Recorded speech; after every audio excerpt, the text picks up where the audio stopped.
मैंने OLX से ये ग्राफिक्स कार्ड लिया और जब वो बंदा देने के लिए आया तो मैंने उससे ले लिया डायरेक्ट। मैंने इसको पैसे दिए और वो वहाँ चले गया। लेकिन मैंने एक गलती कर दी कि मैं इस ग्राफिक्स कार्ड को ऊपर लेके आया और मैंने चेक ही नहीं किया कि चलता है या नहीं चलता। और लिटरली ऐसा ही हुआ कि जब मैंने ग्राफिक्स कार्ड लगाया तो वो डिस्प्ले दे ही नहीं रहा। तो कौन कौन सी बातों का आपको ध्यान रखना चाहिए लेने से पहले, और मेरे साथ क्या मसला हुआ और अब ये चल कैसे रहा है, ये सारी वजह मैं इस वीडियो में बताऊँगा। और यूज़ ग्राफिक्स कार्ड लेने से पहले आपको किन किन बातों का ध्यान रखना पड़ता है, आपको हर एक चीज़ देख के लेनी चाहिए और कितने की मिल रही है मार्केट से। OLX से आप ढूंढें और मार्केट में देखें जो नीचे वाले रेट हैं और उसको चेक कर लिया करें घर में आकर। और चेक कैसे करेंगे हर एक चीज़ इस वीडियो में मैं डिटेल से बताऊंगा। मैंने ये ग्राफिक्स कार्ड कहाँ से लिया, ग्राफिक्स कार्ड कौन सा है और ग्राफिक्स कार्ड कितने में पड़ा और किस प्लेटफॉर्म से लिया मैंने, और चेक करने से पहले क्या देखना पड़ता है, कौन सा सॉफ्टवेयर जिनकी वजह से ये चेक किया जाता है। तो हर एक चीज़ डिटेल से बारीक मैं इस वीडियो में आपको कवर करके बताऊँगा, ताकि इंशाल्लाह जब भी आप ग्राफिक्स कार्ड लेंगे तो आपको तो पता होगा ना कि किस तरीके से लेना चाहिए और सारी चीज़ें देखकर आपको एक ग्राफिक्स कार्ड लेना चाहिए। तो चलते हैं वीडियो में।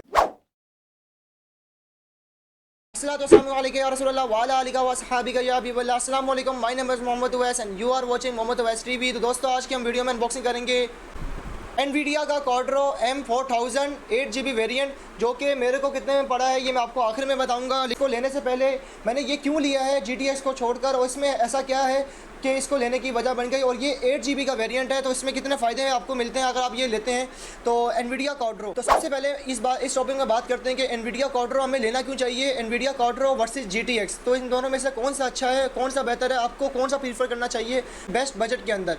तो सबसे पहले मैं GTX में आता हूँ। GTX सीरीज़ जो है वो काफ़ी पॉपुलर है, लेकिन मसला ये है कि वो काफ़ी रिपेयर भी होती है, काफ़ी खुली हुई भी होती है, उसकी जलने के, बर्न होने के, डैमेज के चांसेस ज़्यादा होते हैं as compare to NVIDIA Quadro. This is a big difference of NVIDIA Quadro and GTX series. Is the NVIDIA Quadro series is like a rendering GPU, 3D blender, like a filmmaker and the 3D graphics etc. And the GTX series is most popular for the gaming. अगर आपको gaming करनी है और सिर्फ ही gaming करनी है तो मैं AMD की तरफ से मैं रिकमेंडेड करूँगा 580 8GB या 4GB। तो ज़्यादा बेहतर है कि 8GB, बिकॉज उसकी जो कीमत चल रही है वो है तकरीबन 25,000 पे 8GB का चल रहा है, लेकिन आपको 20,000 में आराम से OLX से मिल जाएगा आपको, लेकिन आपको ढूंढना खुद पड़ेगा। लेकिन अगर आपको सिर्फ गेमिंग भी करनी है, थोड़ी रेंडरिंग भी करनी है, और सबसे मेन चीज़ आपको अगर स्ट्रीमिंग भी करनी है तो आपको NVIDIA की GTX सीरीज़ बहुत बेस्ट है, क्योंकि इसमें एक अलग से इसका प्रोसेसर दिया हुआ होता है, अलग से चिप है जिसका काम ही यही है कि वो स्ट्रीमिंग करवाएगी और रेंडरिंग वगैरह भी अच्छी खासी करवा लेती है GTX सीरीज़ NVIDIA। और अब आ जाते हैं Quadro में। Quadro सीरीज़ जो है इन दोनों से हटकर है, क्योंकि रेंडरिंग के लिए काम आता है, जैसे कि 3D ब्लेंडर की मोशन बना रहे हैं, Adobe Photoshop, premium pro, DaVinci Resolve, Filmora, editing, rendering, इस हवाले से Quadro को कोई टक्कर दे नहीं सकता, क्योंकि वो बना ही स्पेशल बिगनेस के लिए। और मैंने ये Quadro लिया है। इसमें 3 वेरिएंट आते हैं। पहला आता है M2000, M4000 और M6000। उसमें भी 4 GB के ग्राफिक्स कार्ड हैं। तो ये ग्राफिक्स कार्ड मेरे को 8GB वाला पड़ा है, जिसके ऊपर आप देख सकते हैं कि 6 पिन कनेक्टर लगता है। 6 पिन कनेक्टर से इसको पावर मिलती है, और इसके जो पीछे पोर्ट है वो है 4 DP पोर्ट। और ये यहाँ से थोड़ा सा ना, ये थोड़ा सा अंदर की तरफ है, शायद उसको बेंड लगा है, थोड़ा सा किसी ने वजन दबाया तो अंदर की तरफ होगा, लेकिन इससे फ़र्क नहीं पड़ता। अगर आप चेक कर लें GPU को फन मार्क और हैविंग बेंच मार्क से, ये 2 सॉफ्टवेयर हैं जिनकी वजह से चेक करते हैं। कैसे करते हैं वो भी बताऊंगा, हर चीज़ डिटेल से बारीकी से बताऊंगा। तो आपको NVIDIA की GTX और Quadro की सीरीज़ आपको समझ आ गई होगी कि GTX जो है गेमिंग और स्ट्रीमिंग के लिए है, जबकि Quadro जो है प्रोफेशनल वीडियो एडिटिंग, रेंडरिंग और 3D काम के लिए है, और ये ज़्यादा प्रोफेशनल यूज़ भी होता है Quadro। और Quadro की एक बहुत बड़ा एडवांटेज है GTX सीरीज़ से, वो ये है कि ये कम रिपेयर होते हैं, कम खुले हुए होते हैं, और इनमें ज़ाहिर है इनमें माइनिंग तो होती नहीं है। तो ये बहुत अच्छा है इस कंडीशन में कि भाई आप इसको ले लें, कंसीडर कर लें। और गेमिंग भी अच्छी खासी कर लेता है, क्योंकि जब मैंने अपनी गेम ओपन की तो अच्छी खासी ये तकरीबन 87% तक ये आराम से पूरी 60 FPS निकाल के दे रहा था, जो कि मुझे 60 FPS ही चाहिए थे। तो ये बहुत अच्छा ग्राफिक्स कार्ड है। अगर रेंडरिंग करते हैं तो आपको प्रोसेसर भी वो चाहिए होगा जिसके अंदर कोर्स और थ्रेड ज़्यादा हो, तो उसके बाद ये बहुत अच्छा कंपेटेबल है। और ये 8GB का वेरिएंट है, तो ज़्यादातर ये वीडियो एडिटिंग के लिए काम आता है। पहले मैं आता हूँ इसकी फिजिकल बॉडी की तरफ। तो आप फिजिकल बॉडी देख सकते हैं। आपने सबसे पहले ग्राफिक्स कार्ड लेने से पहले आपने चेक करना है कि भाई इसकी डैमेज वगैरह तो नहीं है। जैसे कि ये थोड़ा सा अंदर की तरफ हुआ है, तो शायद किसी ने इसमें वजन रखा था तब ये जाकर थोड़ा सा अंदर हो गया, लेकिन इससे फ़र्क नहीं पड़ता। दूसरा आपको चेक करना है कि आपका जो फ़ैन है उसको आप स्विंग करके देखेंगे, तो ये देखिए मैं अगर थोड़ा सा हिला रहा हूँ ना इसको, तो ये थोड़ा सा ना स्विंग हो रहा है, मतलब ये। और इसको आप जैसे ही आप घुमाएंगे तो ये घूमता रहना चाहिए। जैसे मैंने घुमाया तो ये घूम रहा है, रुक नहीं रहा, देखें। तो ऐसा कुछ आपने वो लेना चेक करने से पहले कि इसके पंखे घूम तो नहीं रहे, आवाज़ तो नहीं कर रहे। और जब लेने के बाद आपने ये पीछे की डीपी पोर्ट चेक कर लेनी है और सबसे पहले आपने पीसीआई चेक करनी है। मैंने पीसीआई का जुगाड़ ये निकाला कि मैंने यहाँ पर एक पेपर लगा दी खुद का, लेकिन मैं आपको निकाल के दिखा देता हूँ आपको कि आपकी डस्ट वगैरह से बचाता है, क्योंकि इसकी पीछे बैक प्लेट तो आती नहीं। तो मैंने ये जुगाड़ी तरीका निकाल के पेपर को काटा और पेपर में सुराख कर दिया। सुराख करने से हीट इसकी जो है बाहर निकल जाएगी और इसमें मिट्टी वगैरह कम लगेगी। और इसमें आपको हाथ लगाने से पहले आपके जो जूते हैं वो आप उतार दिएगा, क्योंकि ज़मीन से आप नंगे पाँव आप खड़े होंगे ना, तो आपके चार्जेस ज़मीन के चार्जेस और इसके चार्जेस सेम हो जाएंगे, वरना आपका कोई कंपोनेंट डैमेज हो सकता है, जैसे कि ट्रांजिस्टर, रेजिस्टर कंपोनेंट। तो मैंने भी अपने चप्पल उतार दी है, इसको ये खोला है मैंने। तो यहाँ पर देखें मैं ये पीसीआई है, तो मैं इसको करीब से भी दिखा दूंगा। मैंने इसको खोला कैसे यही सब बताऊंगा। तो ये देखें यहाँ पर मैंने इसकी जो चार लगी हुई, यहाँ पर मैंने थोड़ी सी ऊपर ना थर्मल पेस्ट लगाई है, क्योंकि मैं जब अंदर खोल रहा था तो मैंने अंदर लगाने के बाद ऊपर भी मैंने थोड़ी सी लगा दी जो बच गई थी। ऐसा हमें चेक करना है क्योंकि डैमेज तो नहीं है, डैमेज नहीं हो और चलने के बाद कोई बदबू ना आ रही हो, इसके ऊपर लगाई है ताकि ये मिट्टी से आपको आप बच सकें इसमें। और ये आप खुद भी बना सकते हैं, ज़्यादा इसमें ना प्रॉब्लम नहीं होती। अच्छा, इस ग्राफिक्स कार्ड की इस तरफ जो है 6 पिन कनेक्टर लगा है जो इसको पावर देगा। और सिंपली ये 3.0 पीसीआई या 4.0 में आराम से चल जाएगा, कोई मसला नहीं है। और 2.0 में भी चल जाएगा, लेकिन उसकी स्पीड वो नहीं आएगी जो आप लेना चाहते हैं। अस्सलाम वालेकुम। तो ग्राफिक्स कार्ड चेक करने से पहले आपको ये चीज़ें देख लेनी है कि इसमें कोई जंग वंग तो नहीं लगा हुआ यहाँ पर, जहाँ पर ये प्लेट्स वगैरह हैं। और अब इसका पंखा आपने घुमा के चेक करना है कि बिल्कुल स्मूथली घूम रहा है, जैसे कि अभी मेरा घूम रहा है। तो जैसे मैं इसको घुमाऊँगा तो ये टर्न घूमता रहेगा, रुक ना जाए। तो जैसे ही घूम रहा है तो बिल्कुल वैसे ही सही। और इसकी डीवी पोर्ट चेक कर लेगा यहाँ पर। और सबसे मेन इंपॉर्टेंट इसकी जो बैक साइड है, इसकी यहाँ पर मैंने कुछ थर्मल पेस्ट लगाई है इनकी पीसीबीज पर, तो इसको अवॉइड कर देंगे। और यहाँ पर ये देखें नेट वगैरह हर जगह चीज़ है, आपको तसल्ली से चेक करनी है, कोई जंग वंग तो नहीं लगा हुआ। और ये बाकी बॉडी कंडीशन बिल्कुल ठीक है। ये 8 GB का कार्ड है माशाल्लाह से।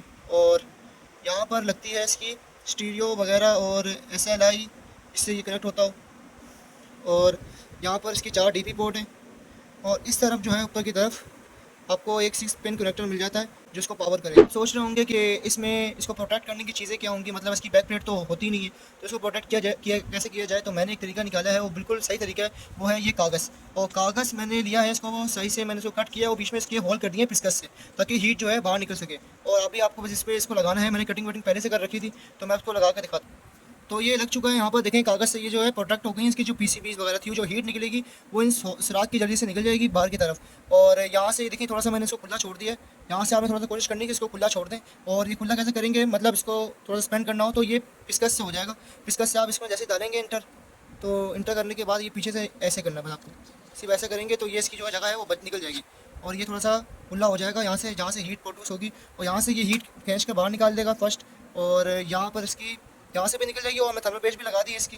तो यहाँ पर जो SLI है, SLI का जो मेन पर्पज़ है वो ये है कि ये 2 या 3 कार्ड को एक साथ सपोर्ट करने के लिए। और ये सिंक ये मुझे नहीं पता, और स्टीरियो का भी मुझे नहीं पता अब तक। तो अब मैं आता हूँ प्रोसेसर आपको कौन सा लेना चाहिए। तो प्रोसेसर आप वो लें जिसके अंदर कोर्स और ट्रेड ज़्यादा हो, लाइक i7, i5, एक्सियन में एक्सियन E3 1225, 1285। तो ऐसे वाले आपने लेने हैं जिसमें कोर्स और थ्रेड ज़्यादा हो। मैं प्रीफर करता हूँ एक्सियन को, क्योंकि एक्सियन जो है स्टेबल भी है और वो चलते चलते उड़ भी नहीं जाते। अब मेरे साथ हुआ क्या है कि मैंने ये ले लिया ग्राफिक्स कार्ड, मैंने उसको पैसे दे दिए और वो बंदा चला गया। मैं ऊपर आया तो ये चल नहीं रहा था, तो मैं इसमें काफ़ी कंफ्यूज हो गया कि हुआ क्या। असल में हुआ ये था कि जो मेरी स्क्रीन है उसकी जो डीपी पोर्ट मैंने इसके साथ डीपी पोर्ट के साथ लगाई थी, तो वो डिस्प्ले नहीं दे रहा था। तो उसकी वजह से मैं काफ़ी टेंशन में आ गया, भाई चल नहीं रहा। तो उसने कहा ये चलता है, पंखे चल रहे थे लेकिन डिस्प्ले नहीं दे रहा था। इसकी जो कीबोर्ड की जो लाइट है वो ब्लिंक हो रही थी, तो मैं समझ गया ये चलता है।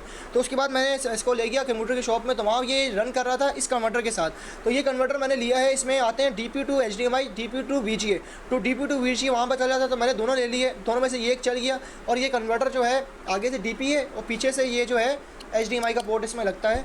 तो ये कन्वर्टर लिया है तो इसमें डिस्प्ले आना शुरू कर दिया। जब डिस्प्ले आया तो मैंने इसमें ग्राफिक्स कार्ड, जिसके ड्राइवर्स वगैरह भरे, सब कुछ भर के सेटिंग वेटिंग की मैंने। तो सबसे पहले मैंने इसका भरा सॉफ्टवेयर जो NVIDIA की वेबसाइट से मिल जाएगा। आपने उसकी सीरीज़ लिखनी है क्वाड्रो M4000, बस वहाँ पर जो ग्राफिक्स आएगा वो उसको बन लेना है। फिर NVIDIA के आप कंट्रोल पैनल आप डाउनलोड कर लेना वहाँ से भी। उसके बाद मैंने इसको बेंचमार्क किया। और सबसे पहले आपने जाना है होम में जाने के बाद यहाँ पर आपको गेट, जो भी गेट आपका ऑप्शन आ रहा होगा तो मतलब ये सपोर्ट करता है, तो मैं गेट दबा दूँगा तो ये डाउनलोड होने जाएगा। मैं इसको भी गेट दबा दूँगा, इसको भी गेट, और इसको भी गेट दबा देता हूँ मैं।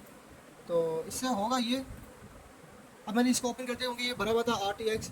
तो इससे ही आपको जो डिस्प्ले मैनेजर है, प्रोफाइल वगैरह, देखिए जो मेरी डिस्प्ले आ रही है वो इसमें शो हो गई है। ड्राइवर में जाने के बाद आपको ड्राइवर मिल जाएंगे, मेरे लेटेस्ट भरे हुए ड्राइवर, तो मेरे लेटेस्ट हैं, तो इसमें मसला नहीं है। नीचे ग्राफिक्स में आ जाऊँगा तो यहाँ पर गेम्स वगैरह जो भी आपकी होंगी फोल्डर के अंदर वो शो हो जाएंगी। और यहाँ पर अगर आप आएंगे सिस्टम की तरफ तो सिस्टम में आपको बता देगा कि कौन कौन सा आपका सिस्टम है। तो यहाँ पर आपका है एक्सियोन का प्रोसेसर लगा हुआ है, हार्ड डिस्क वगैरह जो एलसीडी है वो बताती है इसने। और सेटिंग में जाने के बाद आपने यहाँ पर लोकेशन सेट कर देनी है व्यू एंड मॉडिफाई करके, और यहाँ पर मैंने सारी लोकेशन डालती है तो ये से ऐड हो जाएगी। और होम में जाएंगे तो यहाँ पर जो जो भी गेट वगैरह लिखा होगा तो वहाँ पर ये भर जाएगा। अगर नहीं भरता तो आप इसको स्पेशल डाउनलोड भी कर सकते हैं, तो उसमें ज़्यादा मसले वाली बात नहीं है। तो ये डाउनलोड हो रहा है यहाँ पर, जैसे कि आप देख सकते हैं ये डाउनलोड शुरू हो गया है। यहाँ पर ये भर चुका है, ये भी डाउनलोड हो गया है और वो भी डाउनलोड हो चुका है। तो जो आपका सपोर्ट करता होगा वो आपने आपको सिंपली डाउनलोड कर लेना है एनवीडिया ऐप पे। बेंचमार्क करने के लिए सॉफ्टवेयर है वो दो हैं, पहला है हेवन बेंचमार्क, दूसरा है फनमार्क। दोनों में फ़र्क है, हेवन बेंचमार्क जो है वो आपकी गेम की तरह स्कोर 3D करता है, मतलब जहाँ रात हो रही होगी, दिन हो रहा होगा, टेक्सचर चेंज हो रहे होंगे, आसमान दिखा रहा होगा, ज़मीन दिखा रहा होगा, उसके हिसाब से आपके टेम्परेचर शो हो रहे होंगे और लोड पड़ रहा होगा। जो कि फन मार्क है वो पूरा लोड डाल के आपकी टेम्परेचर चेक करेगा। जब मैंने हेवन बेंचमार्क किया तो उसकी 90 डिग्री तक इसका, मैंने फन मार्क ओपन किया तो उसमें 99 डिग्री तक ये गर्म हो चुका था। तो फिर मैंने इसको खोलना मजबूरी हो गया मेरा, मैंने इसको खोला, मैंने पीछे से इसकी जो है बैक पैड खोल दी। खोलने के बाद थोड़ा रिस्की था, मैंने खोल कर इसमें थर्मल पेस्ट लगाई, GT 900 मैंने इसमें लगाई। लगाने के बाद मैंने इसको रन किया और रन करने के बाद मैंने फ़ौरन बेंच मार्क किए, और मैं आपको साथ साथ वीडियो पे लगा के दिखा दूंगा, पहले की भी और अभी की भी। तो मैंने जब इसको बेंच मार्क किया, पहले आ रहे थे 99 फन मार्क पर और अब आ रहे थे 89, इससे ऊपर ये गया ही नहीं। अब आप पूछ रहे होंगे कि नहीं थर्मल पेस्ट लगाने के बाद भी ये 89 में आ रहा है, तो इसका जवाब ये है कि भाई ये क्वार्टर सीरीज़ गेमिंग के लिए है ही नहीं। आपने इसमें इतना लोड डाल दिया तो ये 80-85 तक ये नॉर्मल है इसके, जो नई थर्मल पेस्ट लगाई। हालांकि यही थर्मल पेस्ट में किसी और 588 GB में लगाता तो आराम से उसके तकरीबन कुछ 70 से ऊपर नहीं जाते। फिर मैंने गेम खेली, पहले मैं जब गेम खेल रहा था तकरीबन इसमें कोई 85 तक डिग्री तक जा रहा था, लेकिन अब जब मैंने गेम खेली तो इसमें आ रहा था तकरीबन कोई 70 डिग्री तक इसका जो है टेम्परेचर आ रहा था। तो ये मेरे लिए बहुत अच्छी चीज़ थी। लेकिन जब मैंने थर्मल पेस्ट लगा दी तो 89 तक मेरा जा रहा था, तकरीबन 10 डिग्री का फ़र्क पड़ा मेरे को। तकरीबन हर 2 या 3 साल बाद आपको थर्मल पेस्ट चेंज करवानी पड़ेगी। तो हमने खोल लिया है गीक 3D फन मार्क। तो मैं इसको पहले 1080p सही है, ये 98 डिग्री तक टेम्परेचर चले गया है इसका, और यहाँ पर भी लिखा होगा 98 डिग्री तक।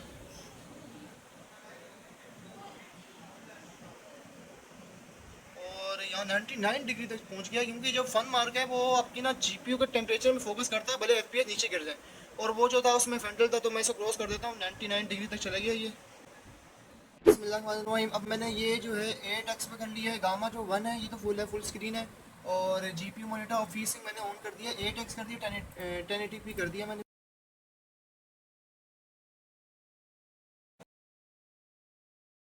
तो ये GPU चल गया है, ये 84% तक 60 डिग्री है, और वही 89-90 डिग्री तक है, लेकिन 60 FPS है, बिल्कुल सही चल रहा है क्योंकि ये 8 GB का है। और RPM भी देख रहे हैं, और ये सब कुछ बिल्कुल नॉर्मल चल रहा है इसमें। अभी हम सेटिंग करेंगे, फिर देखते हैं कि हम ये जितना ये रिड्यूस होगा 53, क्योंकि ये 630 में चल रहा है, तो ये जितना ये रिड्यूस होगा उतना ही हमारे लिए बेहतर है, और हमारे लिए टेम्परेचर भी जितना रिड्यूस होगा। तो चलते हैं सेटिंग करते हैं, इसके बाद मैं बताता हूँ आपको।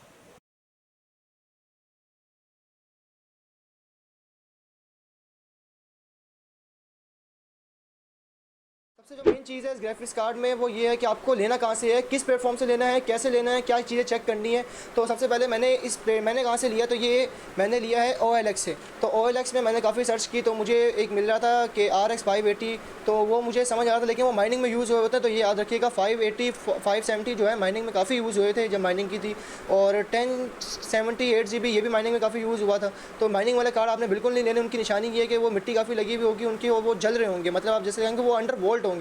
तो अंडर वोल्ट का फ़ायदा होता है, लेकिन जो माइनिंग वाले हैं वो 24 घंटे ऑन रखते हैं, तो अंडर वोल्ट से उनकी बिजली का बिल भी कम आता है, और तमीज़ के साथ जो करते हैं उनसे आप ले सकते हैं। मैंने ये OLX से लिया, और OLX से आप देख सकते हैं सबसे मेन चीज़ है तो कि आप ये न्यू ले लें। न्यू जो है 1650 मिल रहा है, कम से कम भी 50,000 रुपये में या 49,000 रुपीज़ में मिल रहा है।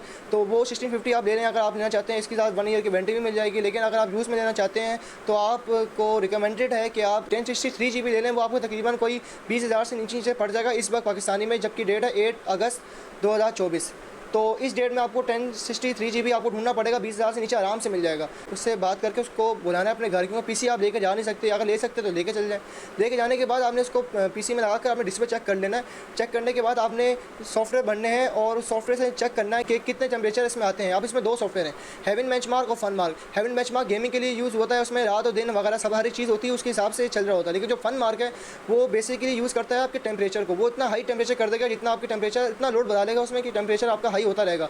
58, 59, 60, 61 ऐसे ये गया था, तकरीबन 99 तक गया था, इतना गर्म हो चुका था। लेकिन जब मैंने थर्मल पेस्ट रीपेस्ट की तो फिर मुझे तकरीबन ये 89 तक ही पड़ा था, लेकिन फिर भी बहुत गर्म था। तो ये उस वक्त किया जाता है जब आप ग्राफिक्स कार्ड ले रहे हो। लेकिन क्वाड्रो ऐसी सीरीज़ में जो गेमिंग है ही नहीं, तो उसमें ये करना ये फजूल चीज़ होगी। लेकिन आप उस पर कर सकते हैं, ऐसा ना हो कि बंद हो रहा है, यहाँ पर गार्बेज आ रहा हो, स्क्रीन पर लाइनें आ जाती हैं, तो वो ना हो। वो चीज़ आपने देख लेनी है ग्राफिक्स कार्ड लेने से पहले। तो लेने के बाद आपने उससे वारंटी ले लेनी है। सबसे मेन चीज़ है कि एक हफ्ते की मैं गारंटी लेता हूँ कि भाई इसमें डिस्प्ले आना बंद ना हो जाए, मतलब बंद हो रहा है, ऑन हो रहा है, रीस्टार्टिंग डेड और बंद की तो कोई वारंटी नहीं देता, जहाँ दुकानदारी हो। तो इससे बेहतर है कि आप जो है उससे वारंटी देने के बंद हो रहा ऑन हो रहा, डिस्प्ले पोर्ट मैं चेक कर लूँगा चारों के चारों। तो ये चीज़ें जो छोटी मोटी चीज़ें हैं उससे आप वारंटी लेके जाएँ और उसको पैसे देने के बाद आप घर पे ले आएँ, क्योंकि वो चल रहा होगा यहाँ, तो उसको अपने घर बुलाने ज़्यादा बेस्ट तरीका तो यही है।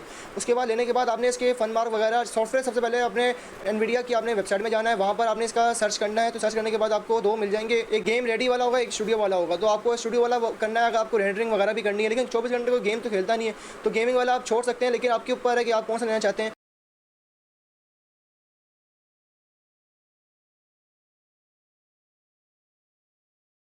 तो ये दो ऑप्शन है, गेमिंग गेम रेडी ड्राइवर और स्टूडियो ड्राइवर। तो इन दोनों में से आप सोच रहे होंगे कि सिलेक्ट कौन सा किया जाए। देखिए, दो ड्राइवर होते हैं एनवीडिया में।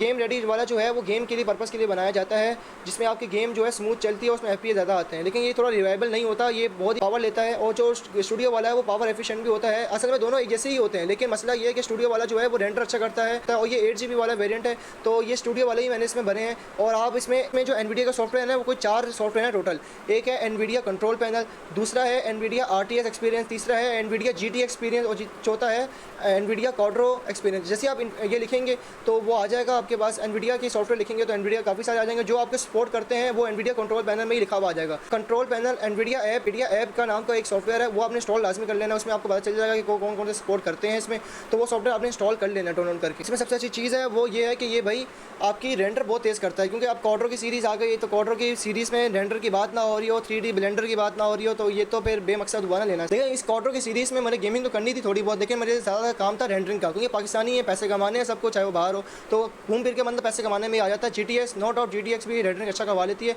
लेकिन GTX जो है वो तकरीबन खुली भी रिपेयर वगैरह ऐसे भी आते हैं, लेकिन क्वाड्रो में ऐसी चीज़ें नहीं है। तो इसलिए अच्छा GTX को अवॉइड करना। अगर RTX के पैसे हैं तो फ़ौरन जाकर 40-60 आँखें बंद करके ले लें।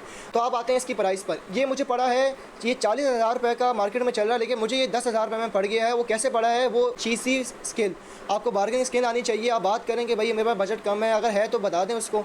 लेने के बाद उसको बात कर लें कि 10,000 तक मैं दे दूँगा, क्योंकि ये गेमिंग वाला कार्ड है ही नहीं। इसमें दो मसले थे जो मैं बता दिए कि डिस्प्ले ये दे नहीं रहा था मेरे मदरबोर्ड के साथ, तो फिर मैंने इसमें कन्वर्टर लगाया तो इंशाल्लाह ये चल गया।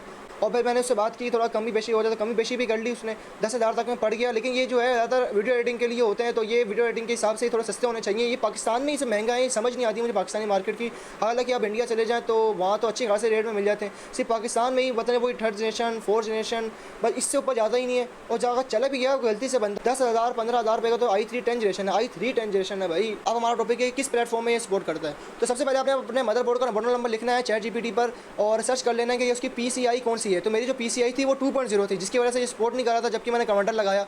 तो ये जो है वो 3.0 है इंटू 16, वो भी 16 है, लेकिन 2.0 तो उसकी स्पीड आधी से भी कम आएगी। मतलब जस्केश 2 में मैंने जो आपको FPS दिखाए थे वो FPS तो 60 में थी, लेकिन ऊपर जो लोड था वो तकरीबन 70 था। लेकिन जब मैं इसको 3.0 की PCI में लगाऊंगा तो तकरीबन अच्छे खासे FPS में फ़र्क आएगा, मतलब लोड कम हो जाएगा और GPU की लाइफ एक्सपेंड हो जाएगी। पहले मदरबोर्ड हो गया, आपने PCI चेक करनी है। नंबर 2 जो है वो आपका CPU है। आपने वो CPU सजेस्ट करना है जिसके अंदर कोर्स और थ्रेड ज़्यादा हो। अब उसमें कौन सा आता है? i7 आता है और Xeon आता है। Xeon की E3 1245, E3 1275, E3 1285 और L वाली जितनी भी सीरीज़ है, आपके मॉडल नंबर जो आपके जो मदरबोर्ड है वो सपोर्ट करता हो उसकी लिस्ट निकाल लें। उसमें लिखा हुआ होगा, उसको चेक करें इंटेल की वेबसाइट में कितने कोर्स हैं, कितने गीगाहर्ट्ज़ में, और जितनी ज़्यादा गीगाहर्ट्ज़ होगी उतना तेज़ ये परफॉर्म करेगा, क्योंकि रेंडरिंग के जो हमें टास्क देखे होंगे वो ज़्यादा CPU बेस होते हैं। तो जितना अच्छा होगा Xeon लिया करें। इसके लिए Xeon बेस्ट है, गेमिंग के लिए भी बेस्ट है। थोड़ा स्लो है, लेकिन i7 बहुत तेज़ है, और जब एक बार गिरता है तो गिर जाता है। जैसे कि मेरा i7 4790 ख़राब हो चुका है, डेड हो चुका है। i5 भी डेड हो चुका है, i3 भी डेड हो चुका है बिजली की वजह से। और इंशाल्लाह मैं अभी नया स्टेबलाइजर लेके आया हूँ, तो उसकी मैं जल्द अनबॉक्सिंग कर दूँगा आपको और बता दूँगा कौन सा स्टेबलाइजर आपको लेना चाहिए, कौन सी स्टेबलाइजर में टेक्नोलॉजी है, कौन सा स्टेबलाइजर बेस्ट होगा आपके कंप्यूटर के लिए। तो वो आपको वीडियो लाजमी देख लेना, इसके बाद अपलोड हो जाएगी। तो उसकी वजह से मेरा CPU वगैरह उड़ गया था बिजली की वजह से, तो फिर मैंने ये स्टेबलाइजर लिया है। तो उसमें आपने Xeon ही लेना है। Xeon जो है उसमें थ्रेड्स भी ज़्यादा है, कोर्स भी ज़्यादा है, और टक्कर दे देता है अच्छे खासा, और उसके रेट भी मार्केट से कम है। इसकी वजह से मैं Xeon आपको प्रीफर करता हूँ, और वो बिजली के लिहाज से स्टेबल भी हैं और थोड़ा स्लो चलता है लेकिन काम सही कर देता है। आपका i7 तेज़ चलता है लेकिन वो गिर भी सकता है, गिरने का मतलब है ख़राब भी हो सकता है, तो वो उसमें बहुत मसले आते हैं। तो उससे अच्छा है कि बंदा वो 12,000 का है, जबकि वही एक्सॉन जो आपको उसको टक्कर देता है वो 6,000 रुपये का है। तो डबल प्राइस का फ़र्क है, डबल इसलिए क्योंकि सदर वाले लूट रहे होते हैं आपको, तो आप लूट भी जाते हैं। तो इसलिए बेस्ट ऑप्शन है कि आप एक्सॉन चुपचाप खड़े होकर ले लें, क्योंकि इस क्वाड्रो में आपको एक्सॉन ही चाहिए होगा। आपको चाहे जो भी ग्राफिक्स कर लें, गेमिंग कर लें, आप एक्सॉन की तरफ जाएँ अगर आप 4th 3rd जनरेशन आप ले रहे हैं तो।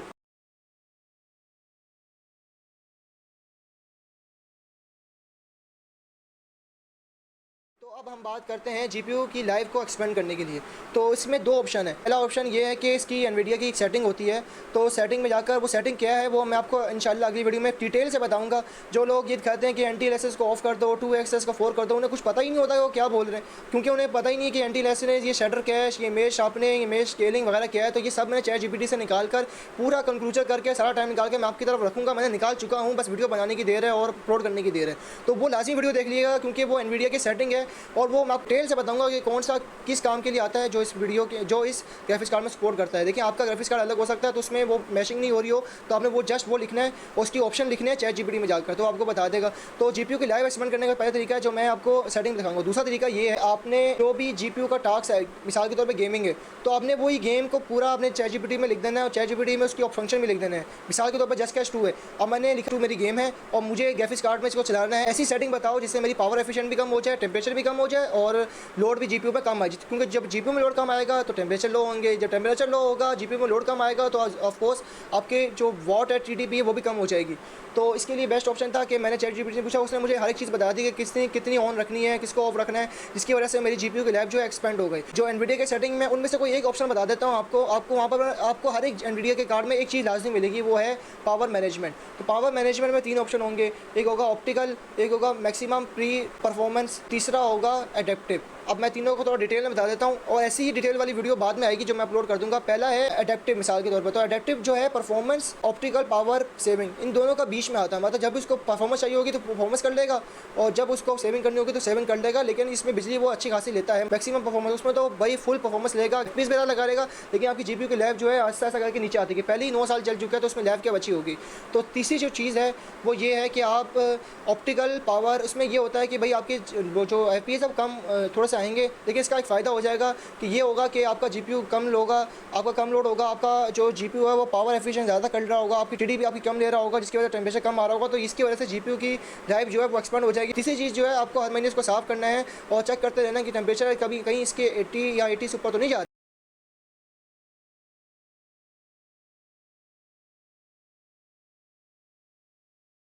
तो अगला हमारा टॉपिक है कि भाई हमें एक वी रैम वाला हमें ग्राफिक्स कार्ड लेना चाहिए। कुछ लोग कहते हैं कि 8 GB वाला है लेकिन 2010 का है, कुछ लोग कहते हैं 4 GB वाला है लेकिन 2019 का है। तो क्या फ़र्क है? देखिए सबसे पहले आपको चेक करना है कि वो DDR5 है या DDR3 है, क्योंकि रैम की जो PCI की वर्जन है उसमें लिखा हुआ ये जो है ये है DDR5। तो DDR5 में ये तकरीबन 8 GB वाला वेरिएंट है। अब आप कहेंगे कि 8 GB या लें या 4 GB, ऑफकोर्स 8 GB जीतेगा, लेकिन देखिए 8 GB वब जीतेगा जब आपका कोई टेक्सचर वाला काम होगा। मिसाल के तौर पे गेम खेल रहे हैं तो उसमें टेक्सचर बने हुए आते हैं, घर वगैरह, बिल्डिंग वगैरह, तो वो जो टेक्सचर है तो उसकी वजह से 8 GB काम करता है। 8 GB इसलिए यूज़फुल बहुत ज़्यादा है क्योंकि उसमें ये काम बहुत ज़्यादा किए जाते हैं कि टेक्सचर वगैरह हो, तो ये 8 GB आप प्रीफर कर सकते हैं, ज़्यादा अच्छा है और ये फ्यूचर प्रूफ भी है। फ्यूचर में जितनी भी गेमें मार रही है वही कम से कम भी 8 GB आप मांग रही हैं। पहले तो 4 GB थी, आज से 4 साल पहले, अब जो है कम से कम भी 6 GB तो मिनिमम है और मैक्सिमम 24 GB तक चली गई हैं आजकल की गेमें। तो गेमें कौन कोई खेलते हैं कि मैं मिसाल के तौर पर एक बात बता रहा हूँ, तो कम से कम भी आपको 6 GB चाहिए होगा और बिल्कुल कम से कम भी तो 4 GB है। और 3 GB वब लें जैसे 1063 GB, तो उसका ये फ़ायदा होगा कि आपको उसकी नई टेक्नोलॉजी, जितनी नई टेक्नोलॉजी होगी, भले ही वो 4 GB है और 2010 वाला 8 GB है या 12 GB है, तो वो जो 4 GB वाला है वो उसको कम्पीट कर देगा क्योंकि उसकी नैनोमीटर कम है, ट्रांजिस्टर ज़्यादा है उसके, और वो पावर एफिशिएंट भी होगा और परफॉर्मेंस भी ज़्यादा आएगा, जैसे कि RTX सीरीज़। तो इसीलिए बेस्ट तरीका है कि आप जो है न्यू लें। अगर न्यू नहीं ले सकते तो आप ऐसा कंडीशन का ले जिसमें वो 2015, 16, 17 का हो, लेकिन उसमें 8 GB की वी रैम हो या 6 GB की वी रोम हो, तब जाकर कंसीडर है, फ्यूचर प्रूफ भी हो जाएगा और चलता भी रहेगा, तो आपकी एडिटिंग वगैरह भी करता रहेगा। इस क्वार्टर की सीरीज़ की अगर आप फुल परफॉर्मेंस लेना चाहते हैं तो आपको PCI 3.0 में लगाना होगा, जो कि हर मदरबोर्ड में होती है, और ये SLI सपोर्ट करता है। मतलब 1 से 3 या 4 ग्राफिक्स कार्ड एक साथ लगाना चाहते हैं तो वो लग जाएंगे, एक पेन के साथ लगते हैं, लेकिन वो SLI वैसे इतना खास नहीं है। अगर आप SLI लेते और एक बड़ा सा अच्छा सा ग्राफिक्स कार्ड लेते हैं तो वो जीत जाएगा, क्योंकि SLI जो है वो ये पावर ज़्यादा लेगा और ये एफिशिएंसी ज़्यादा है इसकी, और ये न्यू टेक्नोलॉजी है वो कम होगी। तो इससे अच्छा है कि आप नया वाला ले लें, क्योंकि उसमें रीड और राइट की स्पीड भी तेज़ होगी। मिसाल के तौर पर 4 GB की, 2 आपने 8 GB की रैम लगा दी, लेकिन एक 8 GB की रैम अलग से है, तो किसकी स्पीड ज़्यादा तेज़ होगी? उसकी स्पीड तेज़ होगी, क्योंकि वो 8 GB की रैम है, एक ही स्टिक के अंदर डाल दी है, और थोड़ी सी महंगी भी पड़ती है आपको। तो आपने कोशिश करनी है कि भाई कोई अच्छा सा ग्राफिक्स कार्ड ले लें, एक ही ले लें, SLI को लगाने की ज़रूरत नहीं है आपको मदरबोर्ड।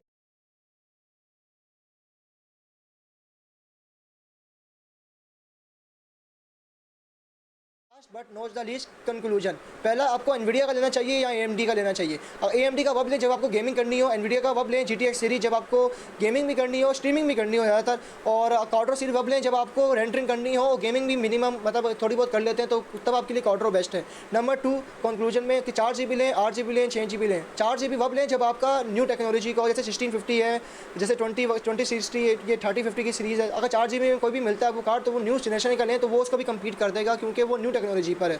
और अगर आप 8 GB लेना चाहते हैं, देखिए फ्यूचर प्रूफ 8 GB से ऊपर का 6 GB से ऊपर का है, तो फ्यूचर प्रूफ आपको लेना पड़ेगा। तो फ्यूचर प्रूफ के लिए 6 GB तो मिनिमम है। तो नंबर 3 आपको OLX से ग्राफिक्स कार्ड लेना चाहिए। बिल्कुल सही, आप ले सकते हैं ग्राफिक्स कार्ड, क्योंकि आपको मुनासिब दाम में पड़ जाएगा, लेकिन आपको चेक करके लेना पड़ेगा। उसमें 2 सॉफ्टवेयर हैं, हेवन बेंचमार्क और फनमार्क, की दोनों से आप चेक करेंगे। उसके बाद नया ड्राइवर भरेंगे, अगर सपोर्ट करता है तो खुद ब खुद भर लेगा। उसके बाद जितने भी ड्राइवर्स हैं उसकी 1 हफ्ते की वारंटी मांग लेगा, क्योंकि 1 हफ्ते की वारंटी मांगेंगे तो अल्लाह ना करे कोई मसला आ जाए तो आप उसको रिटर्न भी कर सकते हैं। उससे बात करने के मैं रिटर्न कर लूँगा, मुझे पैसे वापस दे देगा। तो ये बात करनी है, उसके बाद जाकर आपको देना कोशिश करें, उसको अपने घर बुलाकर आप चेक कर लें, क्योंकि आपका PC वहाँ नहीं जाएगा, और आपकी PC में अगर चल जाता है तो मतलब लाइफ टाइम चलेगा, मतलब कोई मसला नहीं आएगा। और जैसे मैंने गलती कर दी कि मैंने लेने के बाद पैसे दे दिए थे चेक किया बगैर, तो थोड़ा सा मुझे मसला आया था, लेकिन मैं थोड़ी सी मेहनत की और मैंने कन्वर्टर ले लिया, जिसकी वजह से वो चल गया। नंबर 4 इसकी प्राइस जो है 40,000 में मार्केट में चल रही है, लेकिन मुझे 10,000 में पड़ा। ये नसीब की बात होती है कि भाई मैंने इसमें थर्मल पेज भी लगाया, थोड़ा सा मसले थे, जैसे थर्मल पेज 99 डिग्री तक जा रहा था गेमिंग में, फन मार्क पे, और क्वार्टर पे आप फन मार्क नहीं किएगा, मेरी तरह गलती नहीं किएगा, वरना क्योंकि वाटर बना ही रेंडरिंग के लिए, तो रेंडरिंग के लिए कर लें। उस पर अगर आपका 90 तक जा रहा है तब आप उसको बोल सकते हैं, लेकिन अगर गेमिंग के लिए तो आप इसको थर्मल पेज चेंज करवा लेगा। मैंने इसकी खुद चेंज की थी, मैंने कर लिया। तो उम्मीद है आपको मेरी वीडियो पसंद आई होगी। मैंने एनवीडिया क्वाड्रो M4000 8 GB वाला कार्ड लिया है, तो माशाल्लाह से आपको मेरी वीडियो पसंद आई होगी। मैंने हर एक चीज़ आपको डिटेल से बता दी, एनवीडिया AMD कौन सा लेना चाहिए, कौन सा नहीं, किस जगह से। स्टेबलाइजर की वीडियो लाजमी आने वाली है, तो उसको आप लाजमी देख लीजिएगा कि कौन सा स्टेबलाइजर लेना चाहिए, कौन सा पावर एफिशिएंट है। जो फ्रिज के ऊपर लगे होते हैं ये बेशक आपने देखने भी नहीं है इसको लेने से पहले, क्योंकि बिजली इतना ले लेंगे कि इतना आपका CPU नहीं दे रहा होगा, क्योंकि सिर्फ चल रहा होगा तो ये बिजली दे रहा होगा। तकरीबन अच्छी यूनिट तो आपके 1 महीने में यही ले रहा होगा, जो स्टेबलाइजर फ्रिज के ऊपर लगे होते हैं, जो मैं इसकी पिक्चर भी लगा दूंगा आपको। तो जो मैंने स्टेबलाइजर लिया उसकी जल्द अनबॉक्सिंग आ जाएगी, वीडियो आ जाएगी, तो वो आप लाजमी देख लीजिएगा। तो उम्मीद है आपको मेरी वीडियो पसंद आई होगी। चैनल पर नए हैं तो चैनल को सब्सक्राइब कर दें। मैं मिलता हूँ इंशाल्लाह आपको अगली वीडियो में, तब तक के लिए अल्लाह हाफ़िज़, खुदा हाफ़िज़, अल्लाह हाफ़िज़।